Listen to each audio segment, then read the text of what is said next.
À la crypto-monnaie. Alors, la crypto-monnaie, on en entend beaucoup parler autour de nous, notamment dans le secteur de l'assurance un petit peu aussi.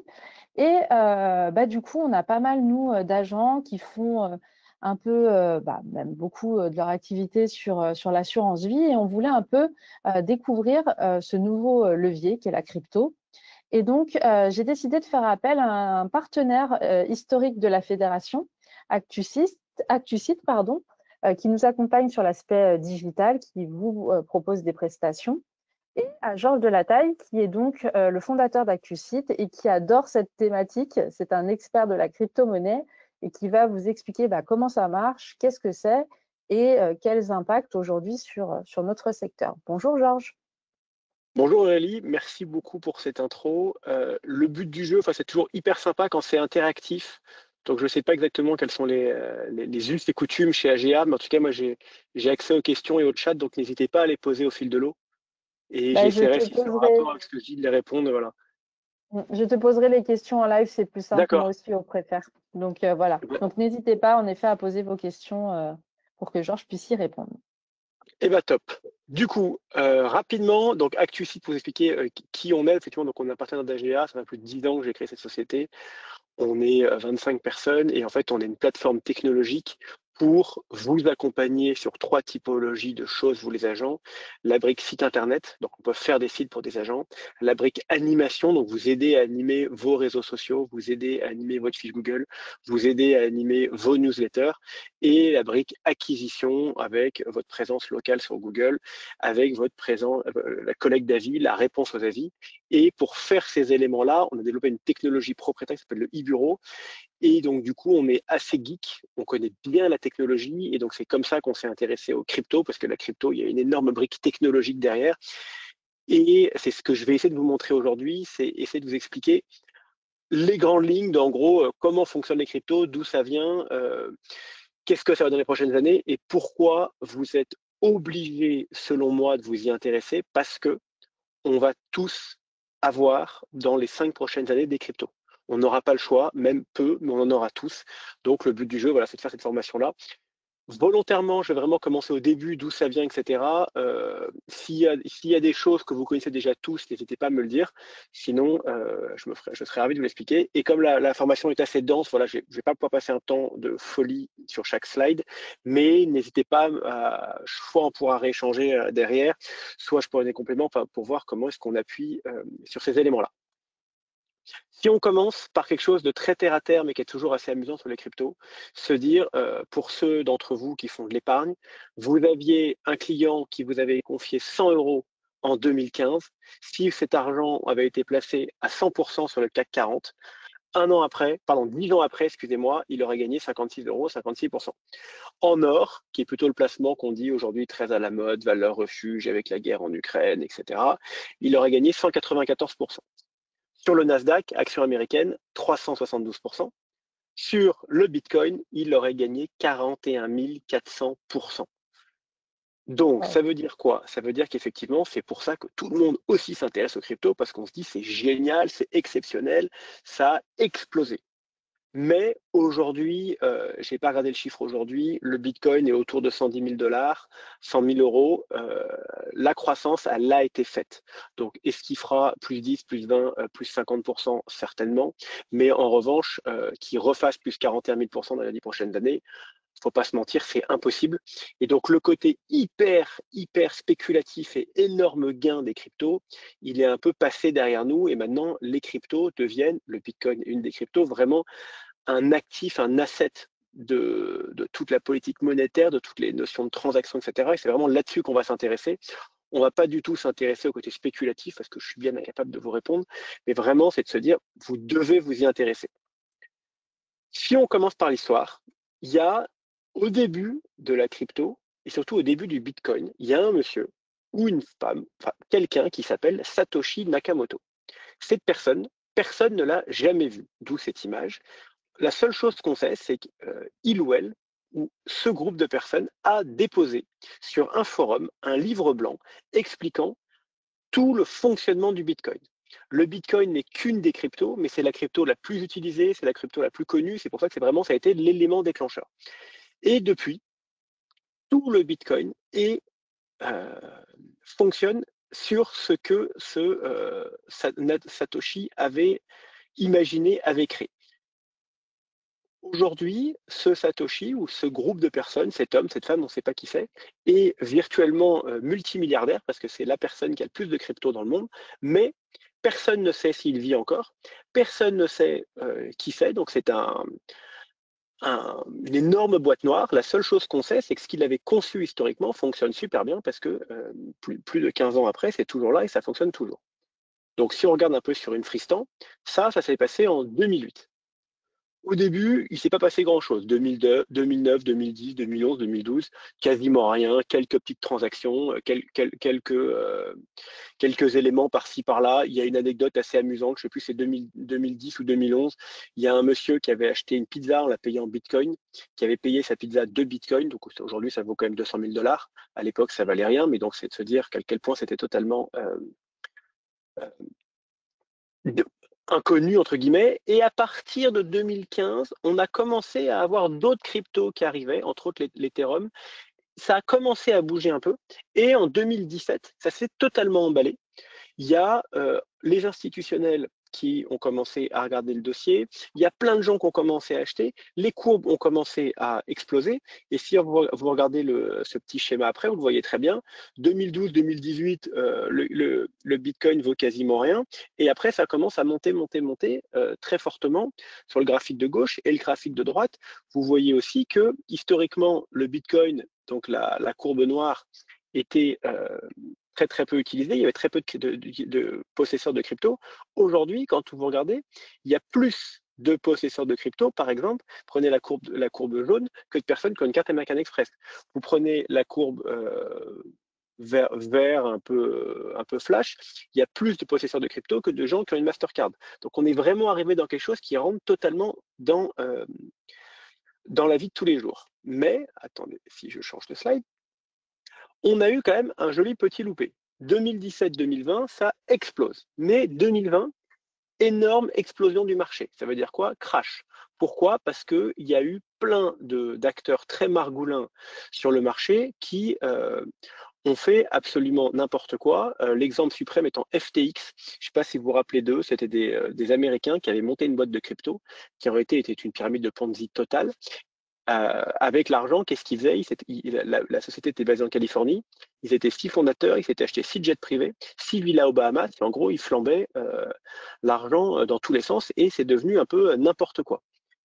On a eu, chose rare, mais il faut le dire, l'Europe qui a été super efficace et qui a su, en 24 mois, créer une réglementation en Europe hyper claire, hyper bien organisée, qui a fait que depuis 2022-2023, on a les cryptos qui ont remonté la pente. On a largement dépassé les sommets qu'on avait eus avant le crack en 2021 et un marché en Europe assez bien organisé, bien structuré, avec des lois bien faites, bien écrites, plutôt bien adaptées localement. Et du coup, on est vraiment passé d'un placement, je vous disais, donc hyper spéculatif, en gros, jusqu'à 2021, à un vrai produit financier, un vrai produit de paiement qui va nous servir à tous.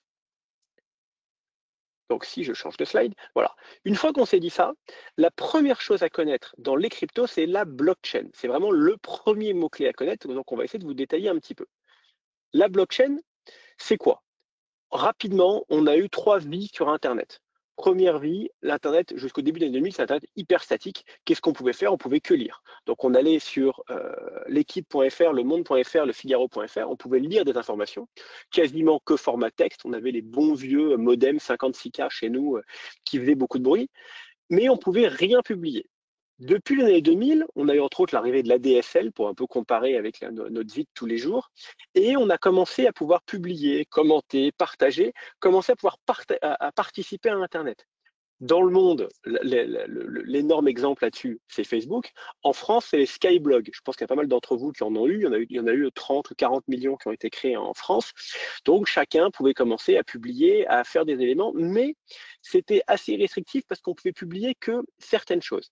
Et là, depuis en gros début 2010, Là, on est passé au Web 3. Le Web 3, c'est un web qui est totalement décentralisé. C'est un web, il y a entre autres le cloud qui doit vous parler, il y a entre autres vos assureurs doivent vous expliquer beaucoup, parler du cloud, c'est-à-dire que la donnée est répartie un peu partout, il y a des éléments. Et du coup, on peut, bien sûr, on peut lire du contenu, on peut plier du contenu, mais surtout, on peut vraiment avoir plein d'éléments hébergés dans plein d'endroits dans le web, avec des puissances de calcul, des puissances de stockage, des puissances d'échange de données qui n'ont strictement rien à voir, qui du coup nous permettent beaucoup de choses qui ne permettaient pas, qu'on ne pouvait pas faire historiquement. Un exemple suprême, autre que les cryptos, c'est l'IA. Maintenant, avec le Web 3, et vous devez tous faire de l'IA, c'est assez exceptionnel, mais ça nous a permis aussi d'avoir les cryptos. La blockchain, donc concrètement, qu'est-ce que c'est? La blockchain, c'est un grand livre de compte numérique. Ça veut dire que dès qu'il y a une transaction qui est faite, cette transaction, elle est indiquée dans le livre de manière permanente. On ne peut pas effacer une transaction. Donc ça, vous allez me dire, c'est assez classique. Je vais à la banque, ou même j'ai mon livre de compte de ma société, j'ai toutes les écritures une par une, on ne peut pas les écrire. On veut effacer une écriture positive, donc une facture, par une écriture négative. Qu'est-ce qu'on fait? On fait un avoir et il y a bien les deux lignes sur le truc. Donc ça, effectivement, c'est assez semblable. Mais qu'est-ce qui change par rapport à ça? C'est que cette base de données, elle est publique. Tout le monde y a accès, donc tout le monde peut voir les transactions. Elle est décentralisée, c'est-à-dire qu'elle n'est pas stockée à un endroit, mais elle est stockée sur des millions de machines, donc des millions d'ordinateurs dans le monde, et elle est infalsifiable. Il y a plein de règles qui font que si on veut la falsifier, en gros, elle ne fonctionnerait plus. Donc on se retrouve à avoir un moyen de gérer en temps réel, de manière automatisée et de manière totalement transparente, l'ensemble des transactions. Ça veut dire quoi? C'est-à-dire que librement, on a accès, bien sûr, à la nature de la transaction, donc est-ce que c'est un achat ou est-ce que c'est une vente, le montant, combien, à quel moment ça a été fait, et l'adresse publique de la personne. Donc, en gros, on parlera après de clé, mais c'est la clé publique de la personne, donc voilà, on sait ce qui s'est passé. C'est hyper important, c'est que c'est enregistré de manière chronologique, on a vraiment aligné les éléments, et c'est non modifiable. C'est-à-dire que si vous regardez, je vous enverrai le lien, là on va pas aller voir, mais on a accès en temps réel à la blockchain et on voit toutes les transactions qui sont mises à la suite des autres. Ça veut dire quoi? Pour bien comprendre, vous voulez faire votre compta, vous avez, pour enregistrer votre comptable, un outil à un endroit avec un prestataire très nommé.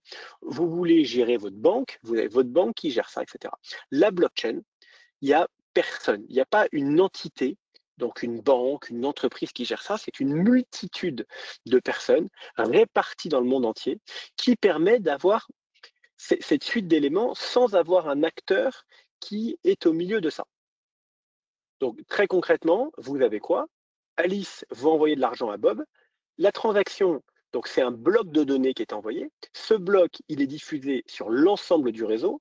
On expliquera après comment, mais l'ensemble du réseau approuve la transaction, dit OK, Alice peut envoyer de l'argent à Bob parce que, un, Alice a bien les moyens, deux, Bob existe bien, donc elle peut l'envoyer. Du coup, on ajoute cette transaction, donc ce bloc supplémentaire à la blockchain, donc ça fait un bloc supplémentaire qui va se mettre à la suite, et donc la transaction est terminée. Hop, ça va bien fonctionner. Donc, très concrètement, la blockchain, elle supprime tous les intermédiaires. Parce qu'il n'y a plus besoin d'avoir une banque, il n'y a plus besoin d'avoir un notaire, plus besoin d'avoir un assureur, plus besoin de personne. On n'a plus besoin d'aucun tiers pour enregistrer les choses. Vous, par exemple, s'il y a des personnes dans les gens qui nous suivent qui font du yard, vous voulez enregistrer que Madame Michu vous a souscrit une assurance auto, vous avez besoin que l'assureur l'enregistre entre guillemets dans ses livres de compte, enfin dans ses registres. Avec la blockchain, plus besoin. Vous avez des personnes chez vous qui font du crédit immobilier, pardon, enfin de l'assurance emprunteur. Vous avez besoin d'un acte notarié pour se dire il y a une transaction immobilière que je vais assurer. Là, pas pareil, plus besoin. Donc c'est vraiment tout devient décentralisé, tout devient accessible à tout le monde. On n'a plus de problème de panne, d'attaque, etc. parce que c'est tellement décentralisé que on est répartis dans le monde entier. Donc, si on voulait faire tomber le système, il faudrait toucher tellement de personnes que c'est compliqué, versus vous voulez vous attaquer à un assureur X ou Y, volontairement, je ne citerai pas de nom, c'est plus facile parce que vous avez une personne dédiée. Ça fonctionne 24 heures sur 24, 7 jours sur 7, pas de problème de se dire d'ouverture d'entreprise. Par exemple, quelqu'un veut souscrire une assurance un dimanche, vous pouvez vous dire, bah tiens, malheureusement non, les fonds ne sont pas arrivés parce que la banque ne fonctionne pas le dimanche, donc c'est bloqué, ton versement en assurance vie, tu l'auras que lundi ou mardi ou mercredi en société bancaire, il n'y a pas ces sujets-là. Et vraiment, du coup, on a cette notion totalement globale. C'est hyper important la blockchain parce que c'est la clé de tout. Et cette blockchain, elle sert historiquement pour transférer de la valeur, mais elle a énormément évolué parce que maintenant, on peut faire ce qu'on appelle des smart contracts, donc se dire que ce n'est pas que de la valeur, c'est rajouter des conditions en amont et en aval. Donc, si je te transfère ça, alors il se passe ça, mais il se passera aussi ça, et il fera ci, et il fera ça. Donc, on peut du coup tout mettre dans la blockchain. Et le plus révélateur là-dessus, c'est cette slide-là, c'est de se dire que la blockchain, c'est valable pour donc des crypto-monnaies, mais ça peut par exemple être valable pour des diplômes. J'imagine pas mal d'entre vous ont des collaborateurs ou collaboratrices. Je suppose que quasiment personne n'a été vérifié les diplômes de ces collaborateurs et collaboratrices. C'est hyper compliqué à faire. Avec la blockchain, ces diplômes, ils pourraient être donc stockés partout dans le web. La personne, votre candidat ou salarié arrive chez vous, vous dit voilà, mon diplôme, c'est celui-là. Voilà la clé d'accès à mon diplôme. Vous allez dans la blockchain, vous voyez, oui, c'est bon, il a bien le diplôme, il ne l'a pas, et je suis certain que c'est bon. Dans l'immobilier, c'est pareil. Aujourd'hui, l'immobilier, c'est un tout petit peu long. Vous voulez acheter un bien immobilier, vous passez chez le notaire, il va enregistrer la transaction, ça va rentrer entre guillemets dans les livres étatiques, enfin, dans les différentes bases de données, et in fine, vous pourrez le consulter sur Papers ou autre sujet de savoir la transaction qui a eu lieu. Mais il va se passer 6 semaines, 8 semaines, si ce n'est pas 6 mois. Avec la blockchain, dans la seconde, la transaction immobilière pourrait apparaître de manière certaine, infalsifiable et totalement sécurisée pour l'enregistrer. De même, sur la transaction. Aujourd'hui, vous voulez acheter un bien immobilier, je pense que beaucoup de vous l'ont déjà fait, ou vous voulez acheter une voiture d'occasion avec le bon vieux chèque de banque.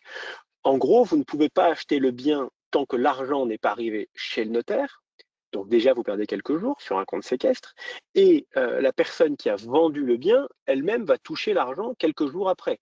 Avec la blockchain, vous êtes chez le notaire. À la seconde où vous êtes tapé dans la main avec le vendeur ou l'acquéreur, vous pouvez faire la transaction de manière certaine, infalsifiable, totalement sécurisée, etc.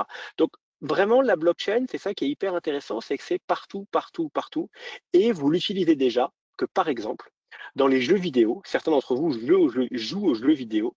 La plupart des options qu'on peut acheter dans les jeux vidéo, alors, je ne suis pas le plus grand expert, je ne vais pas vous mentir, mais j'ai été regardé, j'ai configuré ça bien. Par exemple, quand vous achetez des options dans Mario Kart, toutes ces options sont stockées dans la blockchain. Vous achetez des options dans des jeux de guerre X ou Y, tout est dans la blockchain. Et donc, cette blockchain, elle va vraiment permettre de changer l'ensemble de votre vie, l'ensemble de notre vie, et on va tous utiliser la blockchain. Je vais vous donner un dernier exemple, qui est un exemple hyper important, c'est la santé. Il y a un énorme sujet en santé qui va beaucoup vous parler, c'est de se dire il faudrait que chacun des patients ait un dossier médical unique pour qu'on arrête de lui prescrire 4 fois la même chose, qui coûte cher à la sécurité sociale et qui coûte cher aux assureurs, et se dire il va chez le médecin et le médecin a accès à tout son dossier. Beaucoup de gens ne veulent pas le faire parce qu'ils disent c'est mon dossier médical, il va être stocké dans un endroit contrôlé par l'État, j'ai pas envie que l'État ait accès à mes données. Je peux entendre cette remarque-là. La blockchain, ça veut dire quoi? Vos données, elles sont stockées dans la blockchain. Il n'y a que vous qui avez la clé d'accès. Donc, il n'y a que vous qui pouvez consulter cette donnée. Vous allez chez le médecin, vous lui dites, bah, tiens, je vous donne accès à mes données de santé pendant 1 heure, 10 minutes, un jour, un mois, un an, 10 ans, à vie. Et du coup, le médecin a accès. Donc vous donnez accès que à la personne que vous voulez, c'est vous qui choisissez qui vous donnez accès. Et du coup, le médecin, lui, va quand même gagner beaucoup de temps parce qu'il aura accès à l'ensemble de vos données. Et il saura, bah, tiens, le scanner que vous avez fait il y a 3 ans, la prise de sang que vous avez fait il y a 6 mois, le ci, le ça, etc. Et donc, ça permettra de mieux vous soigner pour moins cher. Et donc, voilà, j'insiste vraiment là-dessus parce que la blockchain, c'est élément clé en tout ce qui est crypto-monnaie, mais aussi élément clé pour la vie de tous les jours et pour l'ensemble des éléments de vos vies de tous les jours. Juste avant que j'enchaîne, est-ce que vous avez des questions sur la blockchain? Est-ce que ça vous Oui. paraît clair? Alors, j'ai des questions. On me dit si personne ne gère rien, l'outil n'est pas sorti de nulle part. Donc voilà, ce qui pose d'où il sort, entre guillemets. Et donc, la blockchain peut disparaître, elle aussi, du jour au lendemain. Elle est sortie comme ça du jour au lendemain. Est-ce qu'elle peut disparaître du jour au lendemain? Et du coup, quel serait l'impact si elle disparaissait? Alors, techniquement, oui, une blockchain pourrait disparaître, mais la blockchain, elle s'appuie sur un ensemble de personnes. Donc, si, par exemple, vous prenez la blockchain du Bitcoin, il y a des millions de personnes dessus et après, il y a différentes règles pour que différentes personnes truc. Donc, pour que la blockchain s'arrête, il faudrait qu'il y ait des centaines de milliers de personnes, c'est-à-dire des millions, qui disent on arrête de le faire, on ne veut pas le faire. Mais ces personnes-là, on va le voir après, ont des intérêts à continuer à le faire parce que d'abord, s'ils ont des bitcoins, si tout le monde arrête de le faire, le bitcoin ne vaut plus rien. Et deux, ils sont rémunérés pour ce qu'ils font sur la blockchain. C'est des petits montants, mais qui deviennent non négligeables à terme. Et donc, du coup, il y a un intérêt, il y a tout un modèle économique autour, donc il y a concrètement aucun risque que la blockchain s'arrête, sous réserve que ce soit comme un peu une blockchain un peu conséquente. Effectivement, il y a une mini blockchain dans un coin, il y a un risque, mais sinon, il n'y a aucun risque que ça s'arrête. En fait, on me demandait aussi, bah, du coup, tu y as répondu, mais quel est le modèle économique en fait? Ouais, alors, le modèle Mm. économique, on va en parler un petit peu après, mais concrètement, à chaque transaction, la personne qui, euh, qui a validé la transaction, qui a fait ça, il touche quelque chose. Donc, en fonction des cryptos, en fonction des blockchains, éléments, soit il touche entre guillemets un petit billet, soit il touche un petit bout de crypto, soit il touche autre chose, mais il est rémunéré pour, et donc il y a un vrai modèle économique là-dessus. Et on pourra en parler très rapidement, qui est un vrai modèle économique, qui est un vrai sujet aussi écologique, parce qu'il faut faire tourner beaucoup de serveurs, et donc ces serveurs, ils polluent. Ok. On me dit, alors tout à l'heure, tu disais, tu parlais de la clé, on est les seuls à avoir notre clé à nous, mais comment être sûr que ça va pas être piraté en fait? Alors là, la clé, la clé, je propose, je vais vous en parler juste après parce que j'ai une slide dessus. Je vais vous expliquer D'accord. comment fonctionnent les clés. C'est ce qu'il y a de plus simple. Alors, on me demande, est-ce qu'on peut faire plus confiance à la blockchain, pardon, qu'à l'État? Oui, pour une raison simple, c'est que la blockchain, c'est des millions de personnes réparties dans le monde entier. Et donc, je veux dire, vous voulez faire tomber l'État, il y a des règles, il y a quelques personnes, c'est plus simple parce que c'est un seul endroit. La blockchain, l'avantage, c'est que c'est réparti dans le monde entier. D'accord. Et enfin, on me demande, enfin, est-ce qu'elle garantit, la blockchain, notre anonymat en fait dans le dispositif? Oui, parce que vous verrez, en fait, on a chacun, on va en parler, mais une clé privée, une clé publique. Et donc, du coup, c'est très compliqué de savoir qui est qui. Alors, l'anonymat, on va dire, il est garanti à 99,99%. Alors, j'ai plein d'autres questions, mais du coup, on va passer à la suite parce que j'ai l'impression que tu vas répondre à certaines Ouais, questions je vais après. en répondre pas mal. Donc, effectivement, si on arrive maintenant, une fois qu'on a la blockchain, on se dit maintenant, on va essayer de comprendre un peu les fondamentaux des crypto-actifs. Donc, les crypto-actifs, c'est super large. Il y a les crypto-monnaies. Donc là, c'est vraiment les monnaies numériques. Donc, native une blockchain. Donc, il y a par exemple le Bitcoin, l'Ethereum, etc. Mais il y a plein de choses dans les crypto-actifs. Des crypto-actifs, ça peut être des noms de domaine. Vous avez quasiment tous, je mets un nom de domaine pour votre email. Ça peut être des fichiers numériques. Ça peut être des monnaies électroniques comme PayPal ou Nelobank. Ça peut être des points de fidélité comme les miles que vous pouvez avoir chez Air France, les points que vous pouvez avoir à la SNCF. Il y a plein de choses là-dedans. Nous, on va vraiment se concentrer sur les crypto-actifs et c'est pour montrer qu'on est dans un écosystème qui est beaucoup plus large que seulement les crypto-monnaies. Rapidement, des crypto-monnaies pour vous donner quelques idées. Voilà, les plus grosses dont je vous ai probablement entendu parler, c'est le Bitcoin, c'est l'Ethereum, c'est le Tether, Alors après, les autres sont un peu moins connus, genre XRP, Binance, Solana, l'USDC. Je vous ai mis, parce que ça m'amuse beaucoup, le Trump Coin, qui est une arnaque, enfin non, je vais rien dire, qui est une crypto-monnaie comme une autre. Je lui ferai moins confiance. Mais voilà, il y a plein de crypto-monnaies. Donc quand on parle crypto, on fait souvent l'amalgame avec Bitcoin. Pourquoi? Parce que c'est de loin la crypto-monnaie la plus répandue, mais il y en a plein. Une chose à retenir cette slide-là, vous verrez, certains sont des coins, certains sont des stablecoins. Quand c'est un coin, son prix est seulement fonction de l'offre et de la demande. S'il y a 10 personnes qui veulent acheter du Bitcoin pour une personne qui veut en vendre, très logiquement, le prix monte. Si c'est l'inverse, le prix baisse.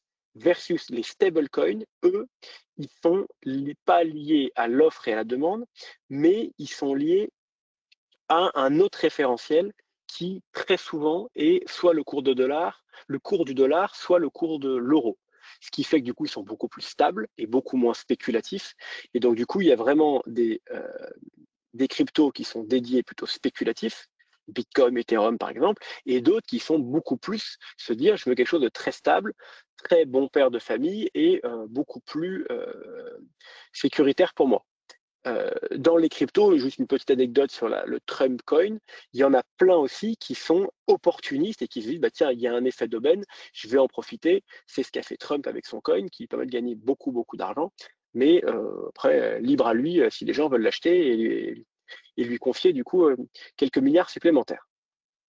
Qui détient le plus de crypto rapidement dans le monde? C'est assez amusant à voir de se dire les pays où il y a le plus de crypto aujourd'hui, ce sont soit les pays où il y a beaucoup d'optimisation financière, ou éventuellement politiquement moins correct de paradis fiscaux. Donc vous prenez Dubaï, Singapour, et je pourrais vous en citer d'autres, soit ce sont des pays avec une énorme instabilité financière, la Turquie, l'Argentine, le Brésil, etc. Et donc, du coup, c'est des pays dans lesquels c'est très compliqué de faire sortir des devises. Donc, par exemple, vous voulez faire un virement depuis un compte argentin en pesos vers un compte aux États-Unis en dollars, c'est hyper compliqué. Versus, vous achetez des cryptos, et ben là, c'est hyper facile. Et du coup, vous vous protégez des déflations très régulières. Et donc, aujourd'hui, les cryptos ont historiquement été très portés donc, par ces deux choses-là. Soit je veux protéger mon épargne parce que je suis dans un pays où la monnaie est très instable, soit, il ne faut pas se mentir, je veux cacher un peu d'argent. Mais ce qu'on voit, c'est que de plus en plus, la France est le bon exemple avec 10% des Français qui ont des cryptos, c'est que de plus en plus, maintenant, les gens commencent à posséder des cryptos pour des bonnes raisons et se dire, bah voilà, j'ai rien à cacher, je vends pas de drogue et loin de là. Moi, le premier, j'ai quelques cryptos et je suis assez loin de la vente de drogue pour vous dire que c'est pas mon truc. Et qui, du coup, vraiment l'utilisent pour un moyen de paiement, un moyen de gestion d'épargne, un moyen de cet élément-là. Et là-dessus, c'est assez amusant de voir que, par exemple, en Afrique, exactement comme l'Afrique n'a quasiment jamais connu le téléphone filaire et ils sont directement passés au téléphone mobile, l'Afrique, il y a pas mal de personnes qui finalement vont très peu, ils ont connu le côté cash, espèce, mais ils vont très peu connaître le monde des banques traditionnelles pour directement passer au monde des cryptos et donc sauter une étape. Une fois qu'on s'est dit ça, je vais essayer de vous montrer, donc ça va pas de répondre un peu une question, c'est, j'espère que je vous ai convaincu d'avoir des cryptos. Mais une fois que je vous ai montré ça, c'est comment je peux la détenir, comment je peux la stocker, comment je peux la posséder, comment je peux la transférer à un tiers. Donc le premier élément, pour répondre à la question, c'est la clé privée. La clé privée, c'est moi seul qui ai accès. Moi seul, Georges, je connais ma clé privée. Ma clé privée, c'est une suite de caractères alphanumériques. Et cette clé privée, il n'y a que moi qui peux l'utiliser pour faire mes transactions. Le marché, entre guillemets, enfin le web, lui ne verra que ma clé publique. Ma clé publique, sauf si quelqu'un a su rattacher l'une à l'autre, mais c'est super rare. Donc c'est pour ça que je vous parlais de 99 avec 99% tout à l'heure. Personne ne sait cette clé publique à qui elle appartient. En revanche, la clé privée, elle est à moi, elle est qu'à moi, et donc du coup, il est hyper important de la stocker dans un lieu sûr, parce que si on la perd, eh ben, on ne peut plus accéder à ces fonds. Et là, pour le coup, c'est une vraie limite par rapport aux banques, c'est que je perds les accès à ma banque en ligne, je suis complètement perdu. Au pire, je vais dans les quelques agences qui restent avec ma carte d'identité et je retrouve mon accès. Ma clé privée, si je l'ai perdue, c'est la cata, mais pas totalement. Je vais vous expliquer un peu après pourquoi. Cette clé privée, qu'est-ce qu'elle sert? Elle sert à accéder à mon wallet. Mon wallet, c'est quoi? En fait, c'est ma boîte aux lettres. Ça veut dire quoi? Ça veut dire qu'avec ma clé publique, je donne mon adresse, je dis aux gens, voilà, vous voulez m'envoyer de l'argent, voilà ma clé publique. Les personnes donc envoient l'argent à ma clé publique, mais sans vraiment savoir à qui il l'envoie. Et cet argent, il arrive dans un wallet. Et moi, avec ma clé privée, je suis le seul à pouvoir ouvrir ce wallet et pouvoir donc récupérer cet argent-là. Dans l'absolu, c'est génial, mais du coup, ça oblige une méfiance énorme parce que, par exemple, vous vous trompez, vous donnez la mauvaise clé publique, et bah, du coup, l'argent, elle arrive dans le mauvais wallet. Et comme je vous ai bien expliqué tout à l'heure que les transactions sont définitives, qu'on ne peut pas revenir dessus, et bah là, l'argent, il est perdu. Donc, du coup, ça oblige une organisation très précise, une méfiance énorme pour être certain que les transactions se fassent dans le bon sens.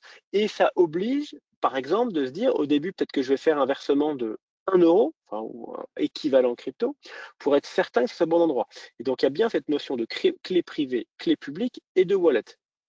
Si jamais je perds ma clé privée, il y a quand même une solution de sauvegarde. La solution de sauvegarde, c'est ce qu'on appelle la phrase secrète ou la seed phrase. C'est de se dire, quand vous avez créé votre clé privée, on vous a aussi donné une phrase secrète. Cette phrase secrète, c'est une liste, j'ai un doute, de 24 ou 36 mots qui n'ont aucune cohérence entre eux. Et grâce à ces 24 ou 36 mots, permettent de retrouver ma clé privée. Du coup, énorme enjeu, c'est où est-ce que je stocke ma clé privée, où est-ce que je stocke ma phrase secrète pour pas me faire pirater. Et énorme sujet aujourd'hui en cybersécurité, énorme sujet dans toutes les tentatives de hacking, etc. C'est les personnes veulent aller chercher les phrases secrètes ou les clés privées pour avoir accès aux cryptos. Et donc, la grande question, c'est où est-ce que je stocke ça? Je vous ai supprimé la partie là-dessus parce qu'on est tenu par le temps, mais il y a plein de solutions de sécurité. Il y a plein d'acteurs qui se sont lancés là-dessus, dont un qui est très connu, que français s'appelle Ledger, qui est très connu parce que l'un des fondateurs participe à l'émission d'M6 qui va être mon associé, et l'un d'autre des fondateurs s'était fait enlever il y a peut-être 18 mois et on lui avait coupé un doigt pour justement lui dire soit vous nous donnez sa clé privée, soit on le tue. Et donc du coup, il y a vraiment cette notion-là. Et donc là, on est sur une, je ne vais pas dire une faille, mais en tout cas sur une spécificité très précise de la crypto, c'est clé privée, clé publique, phrase secrète, seed phrase et wallet qui permet d'avoir accès à mon argent. Un petit exemple concret assez amusant là-dessus, ça se passe en Angleterre, enfin, au Pays de Galles, pour être très précis, donc pas enfin au Royaume-Uni, au Pays de Galles, il y a un couple qui s'engueule parce que le bureau de monsieur est toujours totalement dérangé. Monsieur veut faire plaisir à madame, range très bien son bureau, met tout impeccable et se dit de manière un peu paresseuse, une partie des choses, je vais les cacher dans un grand sac poubelle, je les mets dans un coin et je les rangerai plus tard. Madame revient, elle se dit, ah bah tiens, il est super sympa, il a bien rangé, je vais être sympa, je vais aller mettre des sacs poubelles à la poubelle. Mais le problème, c'est que dans l'un des sacs poubelles, il y avait un disque dur avec la clé privée pour, soi-disant, accéder à 8000 bitcoins. 8000 bitcoins à 100 000 $ le bitcoin, je vous laisse faire le calcul, mais ça fait quelques dizaines de millions, pas dire centaines, donc ça fait beaucoup, beaucoup d'argent. Le sac poubelle était dans la poubelle, qui était dans le camion poubelle, qui était à la décharge de la ville. Ce monsieur essaye depuis 10 ans de chercher dans la décharge de la ville euh, le sac poubelle pour le trouver. Et là, il se dit, j'ai pas réussi. Donc, qu'est-ce qu'il fait? Il est en train de lever des fonds pour racheter la décharge. La mairie serait d'accord pour vendre la décharge pour 100 millions, sachant que la décharge doit valoir pas, 10 000 € en réalité. Et lui dit aux gens, bah, regardez, vous mettez un investissement, vous mettez 100 millions, on va dépenser peut-être 20 millions pour faire les recherches, on va récupérer 1000 bitcoins, donc il y a 800 millions, donc il y a une plus-value de 700 millions, donc on est tous super gagnants. Donc on verra s'il y arrivera, mais en tout cas, ça montre l'intérêt de garder très précisément, parce que si on les perd, eh ben, on a tout perdu. Et quand vous perdez 800 millions, je pense que ça n'est pas arrivé, mais je pense que c'est pas très agréable. Rapidement, du coup, est-ce qu'on peut voler des cryptos? Oui. Si on vole votre seed phrase, si on vous fait donc toutes les arnaques de piratage, de phishing, de faux emails, de malware, etc., plus toutes les erreurs humaines. Donc, j'ai beau vous dire que la blockchain est absolument géniale, il y a quand même toujours un risque à la fin. Et donc là-dessus, il faut être hyper méga vigilant pour se dire que comment est-ce que je garde mes cryptos. Avant qu'on passe à la suite, Aurélie, tu as des questions? Ouais. Ouais, j'ai une question enfin, là, tu as parlé de vol, mais mettons, moi, j'ai des cryptos et je décède. Ouais. À qui revient, bah, enfin, mes Alors bitcoins, enfin, c'est un grand comment sujet. ça Donc, se passe? d'un point de vue patrimonial, ça rentre dans l'actif successoral, donc c'est transmis à tes enfants, enfin à tous tes héritiers. Mais effectivement, encore faut-il que eux aient C'est la clé. connaissance de tes cryptos. Et donc là, tu arrives dans un sujet très compliqué qui est tout le sujet des actifs numériques, parce qu'il y a bien sûr l'accès à tes cryptos, mais il y a aussi l'accès à tes photos de ton iPhone, ou mine de rien, ou enfin, ton smartphone. Il y a aussi potentiellement l'accès à ton Instagram, l'accès à ton Facebook, etc.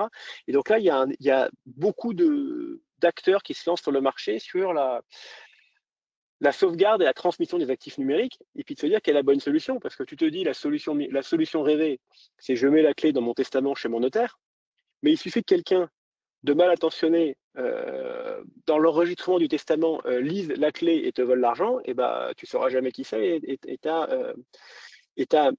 perdu. Donc il y a des acteurs qui se lancent, qui disent en gros, à mon décès, merci d'ouvrir les accès de ces données cryptées, blabla, à telle personne, sous réserve d'avoir l'acte de décès, l'acte du notaire qu'on croit c'est héritier, etc. Enfin, c'est aujourd'hui hyper compliqué, hyper opaque. Et très clairement, il y a beaucoup de pertes là-dedans. Et le meilleur exemple de ces pertes est ce cher Satoshi Nakamoto, où aujourd'hui, il a pour plus de 100 milliards de bitcoins, parce que comme c'est les premiers bitcoins qui ont été créés, c'est la seule personne pour qui on est de manière certaine, on sait que ce sont les siens. Donc c'est la seule personne pour qui on sait que la clé publique est la sienne. Et bah, ça fait 10 ans que sur ces bitcoins-là, il ne s'est rien passé, pas la moindre transaction. Donc il y a deux écoles. Soit cette personne est morte ou a perdu les accès et donc, entre guillemets, cet argent est perdu à vie. Soit la personne attend et le jour où il y a une transaction, on en parlera dans le monde entier, ça fera la une de la presse. Mais effectivement, tu as un énorme sujet sur comment transmettre tes cryptos à tes ayants droit. Et de même, si tu leur donnes trop tôt la clé privée, comment tu leur fais confiance pour pas qu'ils aillent taper dedans. Ouais. Alors, on me demande comment c'est valorisé, en fait. Comment elles sont valorisées, ces crypto-monnaies? Alors, c'est ce que j'expliquais tout à l'heure sur les stablecoins versus les coins. Les coins, donc par exemple le Bitcoin, l'Ethereum, etc., c'est le jeu de l'offre et de la demande. Plus il y a exactement comme la bourse, comme le CAC 40, à part qu'au lieu que les marchés financiers soient ouverts de 9h à 17h ou 18h, je ne sais plus, là, c'est du H24 en temps réel. Donc ça monte, ça descend en fonction de l'offre et de la demande. Les stablecoins, en revanche, ils ne sont pas valorisés en fonction de l'offre et de la demande, ils sont adossés à une monnaie, donc en général l'euro ou le dollar dans 99% des cas. On va dire dans 90% des cas, le dollar, 9% l'euro pour simplifier et 1% d'autres éléments. Et donc là, c'est valorisé en fonction des fluctuations des monnaies. Alors, on me demande comment tu bien choisir ton fournisseur, en fait, de crypto. Alors, comment on fait? Il y a deux écoles. Soit on se dit, je veux le faire tout seul. Et donc là, on peut acheter tout seul sans aucun fournisseur, mais c'est techniquement un peu compliqué. Et donc, effectivement, en général, on passe par des plateformes. Moi, ma préconisation, c'est de passer par une plateforme qui est réellement en Europe. Pourquoi? Parce que si vous avez des problèmes avec une plateforme qui est en Europe, il y a des textes de loi qui sont plutôt bien faits, bien écrits, donc vous pouvez vous retourner contre quelqu'un. Vous souscrivez sur une plateforme qui est au Caïmans, aux îles Vierges, ou je ne sais où, ou à Dubaï, ou à Singapour, je n'ai rien contre ces pays-là, mais vous, techniquement parlant, les frais seront un peu plus faibles, mais vous n'avez aucun moyen de vous retourner contre eux. Donc c'est exactement le scandale FTX. C'était aux États-Unis, mais aujourd'hui, le petit français, enfin, je me considère dedans, qui va attaquer le mastodonte américain, vous ne récupérerez jamais rien. Donc moi, ma préconisation, c'est de le faire avec des plateformes qui sont en Europe et dans l'idéal en France. Il n'y en a pas beaucoup, mais il y en a quelques-unes. Alors, tout à l'heure, tu as parlé des hot et cold wallets. On me demande s'il y en a d'autres modes de distribution, de sécurisation, pardon, disponibles.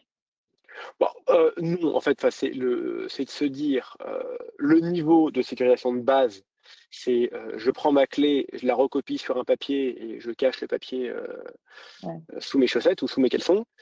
Et le niveau de sécurisation extrême, c'est je vais stocker ma clé dans un appareil spécifique. Par exemple, cet appareil, je ne peux que y accéder avec mon empreinte digitale, l'iris de mon œil, ma voix, je ne sais quoi, un peu digne des films, mais c'est des choses qui existent vraiment, ou un mix de différentes choses.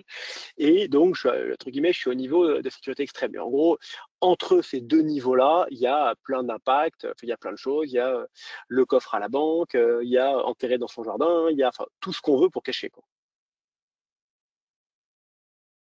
Je me demande alors, quelle plateforme utiliser justement pour acheter les cryptos et être sûr, entre guillemets, que ce ne soit pas une arnaque? Alors, je suis incapable enfin, je suis pas compétent pour vous dire quelle plateforme est la mieux. Moi, à titre personnel, j'ai pas beaucoup de crypto, mais quelques-uns. Je les ai sur Binance, qui est bien, qui est propre. J'ai aucune action chez eux, je n'ai rien et je suis pas. Encore une fois, c'est toujours délicat de recommander ce genre de choses. Ouais, Moi, je vous dis, d'accord. c'est regarder des plateformes qui sont en Europe. Et c'est vraiment ça le plus important parce que l'Europe nous apporte parfois pas mal de contraintes ou de complexité. Et vous connaissez bien les normes dans l'assurance et dans l'épargne avec l'Europe, mais d'un point de vue crypto, il faut reconnaître que l'Europe nous apporte une vraie sécurité. Alors là, j'ai un petit expert que je connais bien qui pose une question qui me dit, pouvez-vous expliquer l'intérêt de posséder des cryptos en propre alors de s'exposer à des ETF?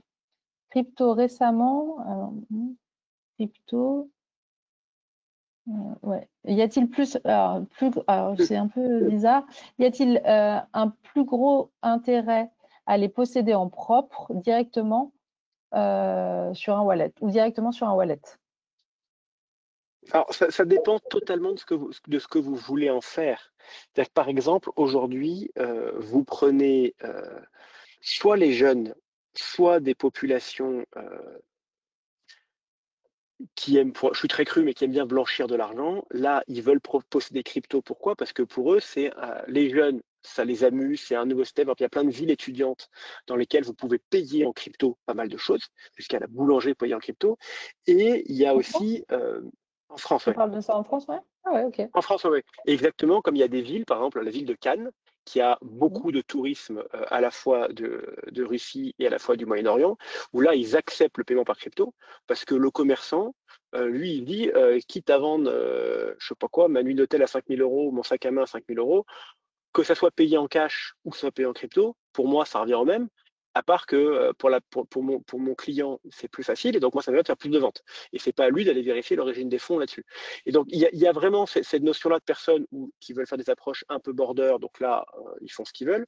Il y a des gens qui se disent, je veux protéger mon argent parce qu'encore une fois, j'ai pas confiance dans les banques, je pense que ma monnaie va se casser la gueule, etc. Donc là, c'est encore notre approche.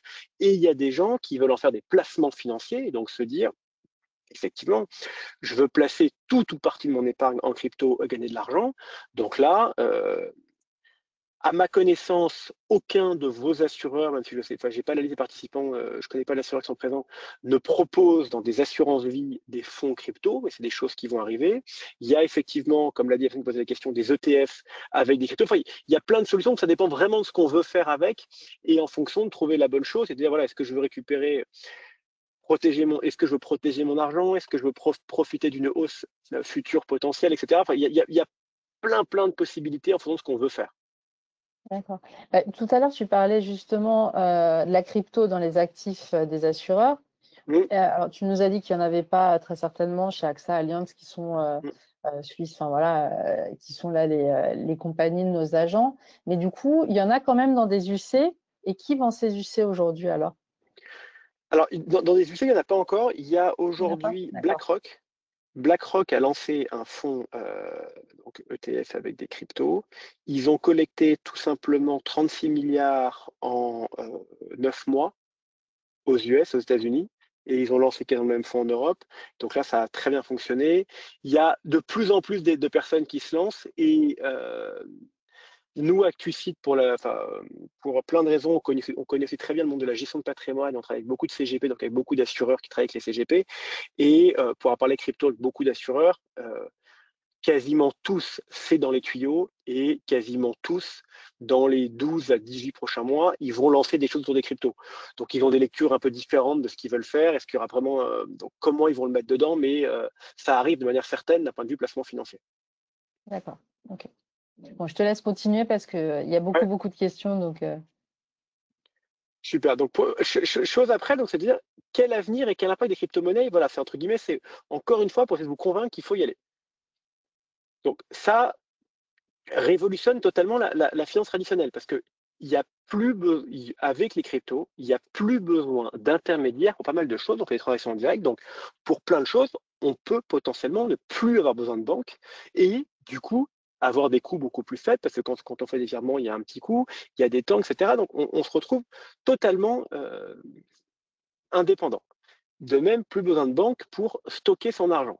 Mais s'il y a moins de banques, les banques, elles ont moins de dépôts bancaires, donc elles ont moins de capacité de crédit. Pour simplifier le calcul, vous connaissez bien les choses, mais en gros, moins une banque elle a d'actifs, moins elle peut prêter d'argent, donc il peut y avoir un vrai impact sur l'économie réelle. C'est pour ça qu'on va en voir après, les banques se disent, oh là là, faut surtout pas surtout pas qu'on soit le dindon de la farce, on doit vraiment aller dedans et on doit bouger. Idem sur le système de paiement. Aujourd'hui, vous êtes commerçant, vous avez votre bon vieux TPE, la personne vous paye en carte bancaire, les fonds arrivent un temps X après chez vous, en virement un temps Y, en chèque qui est de moins en moins récurrent. Excusez-moi, ça arrive encore plus lentement. Donc, c'est de se dire, grâce à ça, on va aller beaucoup plus vite et tout le système de paiement doit se réinventer pour aller plus vite. Un exemple très bête, mais qui montre que l'Europe suit. Vous avez vu que maintenant, le virement instantané est obligatoire, enfin, depuis je ne sais plus quand, gratuitement dans les banques, déjà pour les particuliers. Enfin, il y a des choses qui bougent, etc. Et il y a un énorme risque de stabilité financière parce que si aujourd'hui tout le monde retirait son argent, le mettait en crypto, plus une volatilité un peu forte, plus quelques cyberattaques, ça vous met un bordel monstrueux parce que on revient un peu à la question au début où tu me disais Aurélie, qu'est-ce qui se passe si, en gros, qui contrôle?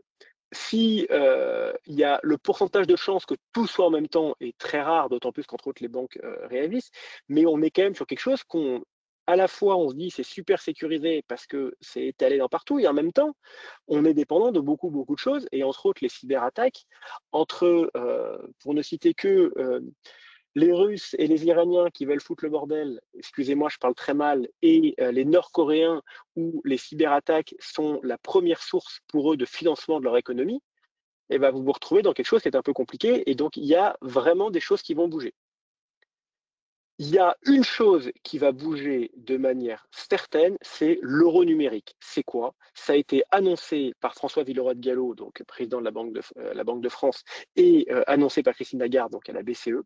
C'est de se dire, l'Europe va lancer son euro numérique. Ils ont annoncé qu'ils le lanceraient pour nous permettre, nous Européens, de faire des transactions en crypto euro du coup, et donc d'avoir tous les bénéfices de la crypto, la transaction immédiate, instantanée, pas chère, etc., blablabla, transfrontalière, tout en ayant la sécurité de se dire c'est de l'euro, c'est piloté par la Banque Centrale Européenne, etc. Ils ont annoncé ça dans les différentes interviews pour 2026. Est-ce que ça sera 26, 27 ou 28? Je ne sais pas.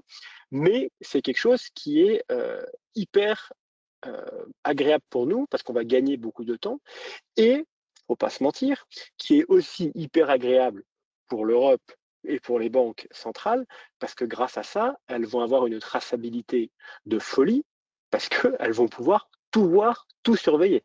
Et donc, grâce à ça, euh, entre autres, pour déclencher des contrôles fiscaux et se dire, bah tiens, c'est bizarre, on va dire moi, Monsieur Georges, il a acheté un élément en crypto à 35 000 euros alors qu'il gagne 10 fois moins. Tiens, c'est bizarre, est-ce que truc, élément, éventuellement, on déclenche un contrôle fiscal.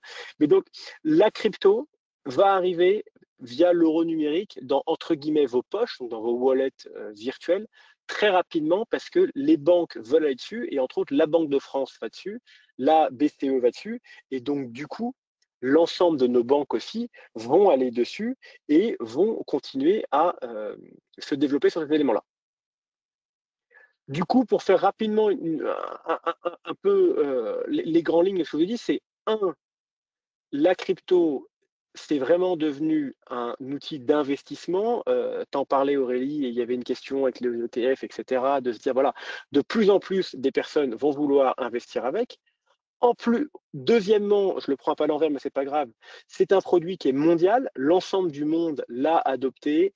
De plus en plus, on fait des transactions, on fait des paiements, on fait des éléments. La crypto avait un énorme défaut qui était sa volatilité, un défaut qui a été corrigé par les stablecoins. Et la crypto est basée sur l'innovation technologique. Il y a de plus en plus des nouvelles innovations, de faire de nouvelles choses. Donc, on est dans un engrenage très positif qui fait que la crypto va se développer à vitesse grand V dans les prochains jours, les prochaines semaines, les prochaines années. Et vous, agents généraux, vous êtes obligés de vous y intéresser pour vous, personnes physiques, parce que vous allez devoir l'utiliser, et pour vous, d'un point de vue professionnel, parce que vos clients vont vous en parler, vos clients vont vous demander de payer leur assurance auto en crypto, vont vous demander d'investir, donc effectivement, principalement, j'imagine, assurance vie, mais on pourrait parler de PER, on pourrait parler d'épargne salariale, on pourrait parler de PEA, enfin de plein de choses en crypto. Et donc, c'est quelque chose qui va énormément bouger dans les prochaines années. Et il faut bien imaginer qu'on n'est qu'au début de la révolution. Aujourd'hui, peut-être qu'on a parcouru 1, 2, 3% du chemin, mais on est vraiment au tout début. Rapidement, quand même quelques risques, il ne faut pas oublier. Un, donc quand même, sur certaines choses, une vraie volatilité. Deux, sécurité. Attention parce que la crypto peut être une énorme blanchisseuse, peut soutenir énormément d'activités illégales avec beaucoup de zones grises. Et la crypto est plutôt bien régulée en Europe, mais les lois sont incomplètes parce que la technologie avance très vite. Et il y a quand même des vrais risques de se dire j'ai 100 000 euros en crypto sur une plateforme tiers, même si elle est en Europe. Je caricature, mais j'ai 100 000 euros sous mon oreiller dans mes bas de laine. Je sais qu'ils sont à moi. J'ai 100 000 euros dans une banque en France, connue depuis toujours, qui a pignon sur rue, etc. Je suis assez rassuré. J'ai 100 000 euros dans un tiers. Il faut encore bien faire attention d'avoir tous les éléments qui soient sûrs pour que ces 100 000 euros ou ces 1 000 euros, ils soient bien à vous et que vous ne retrouviez pas un jour avec un blocage d'accès, qu'on vous dise non, pour avoir accès, je ne sais quoi, et que vous perdiez 3 semaines ou un mois pour pouvoir avoir accès. Voilà les grandes lignes. On est presque dans les 3/4 d'heure. Et comme ça, il nous reste un peu de temps pour les questions. Alors, tu l'as dit tout à l'heure qu'il faut s'y intéresser et maintenant, est-ce que tu sais si les compagnies aujourd'hui ont déjà intégré ça? C'est-à-dire, là, on me demande typiquement, elles n'ont pas l'air très proactives, mais est-ce que tu sais si elles y pensent, si elles commencent à faire des choses? Ah oui, oui, moi énormément. Bah, pour l'anecdote, moi, je suis entre guillemets formateur à mes heures perdues parce que je fais quelques formations dans l'année, parce qu'avant tout, je gère ActuSite. Et là, on a fait donc des formations crypto, donc en gros, celles qu'on vous a faites, mais en beaucoup plus long, parce qu'en formation 3 heures validante, etc. Et on a pas mal de compagnies qui nous appellent pour demander de le faire pour justement soit des CGP, soit des courtiers, soit des agents généraux. Mais donc à la fois, elles veulent de plus en plus faire monter en compétence leurs partenaires distributeurs et elles réfléchissent de plus en plus parce qu'il y a un énorme sujet et que vous devez avoir tous, c'est comment on va capter l'épargne des jeunes générations. Donc, il y a pas mal d'études qui sont sorties là-dedans sur, en gros, pareil, vous devez connaître ça mieux que moi, mais il y a deux énormes poches d'épargne à aller chercher aujourd'hui qui sont, un, les jeunes générations, entre autres grâce ou à cause de toutes les transmissions qu'on va avoir dans les prochaines années avec tous les baby boomers qui décèdent et donc le capital de la jeune génération, et aussi qu'on va chercher l'épargne des femmes. Et donc sur les jeunes générations, vous parlez à n'importe quel jeune, il vous parlera crypto en premier. Moi, au bureau, je me suis amusé chez ActuSite, on était historiquement 25, maintenant on est 100 parce qu'on s'est rapproché de notre société. Vous prenez tous les collaborateurs et collaboratrices de moins de 25 ans, donc soit premier boulot, soit stagiaire, soit alternant, ils ont tous des cryptos. Donc en fait, tous. Donc il y a ce mouvement de marché, et donc les compagnies, elles sont bien conscientes qu'il y a ce fort mouvement de marché et qu'il faut y aller.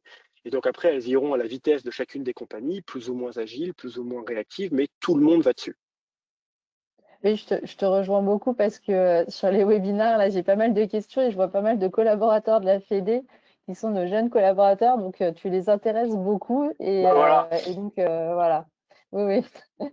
Non, on me demande si l'euro numérique ne viendra-t-il pas en contradiction avec le principe même de la crypto de ne pas avoir d'intermédiaire dans la transaction. Je ne sais pas répondre. Ce qui est certain, c'est que la BCE se dit « Ouh là là, il y a un énorme mouvement de marché, il ne faut pas que je le rate ». Exactement comme, je n'en ai pas parlé, mais les Américains se disent « Ouh là là, le dollar était la valeur refuge que tout le monde avait. Attention, il ne faut pas qu'on perde cette hégémonie de notre monnaie ». Et donc, tout le monde cherche à allier le meilleur des deux mondes entre ce que eux veulent apporter et ce que la technologie permet. Donc après, il faudra trouver l'euro numérique. On verra quel est le cahier des charges exact et qu'est-ce que nous sort exactement la BCE. Mais il ne faut pas se mentir, il y aura certainement un certain nombre de garde-fous qui arrangeront bien la BCE.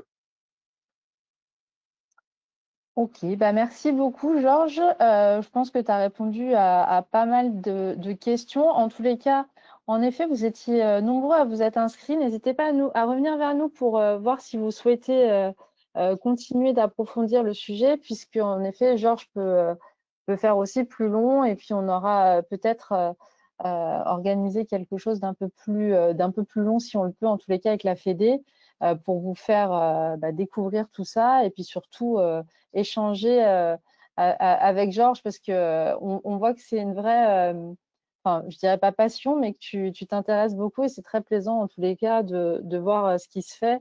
Et puis comme toujours, que ça va arriver dans les agences et qu'ils ne le subissent pas, quoi, qu'ils s'en emparent tout de suite. Donc, merci à toi en tous les cas pour la qualité de ton intervention. D'ailleurs, j'ai eu des retours là-dessus. Et puis du coup, je remercie tous les agents présents et puis je leur dis à très bientôt pour d'autres sujets traités en webinaire. Voilà, je me Merci permets juste Georges. Aurélie, si Oui, vous avez des vas-y. questions, il y a mon mail sur la dernière slide, sinon sur LinkedIn, n'hésitez pas, je serai ravi de vous répondre, donc d'échanger, c'est comme l'a dit Aurélie, c'est des sujets qui me passionnent, donc on en parlera avec grand plaisir.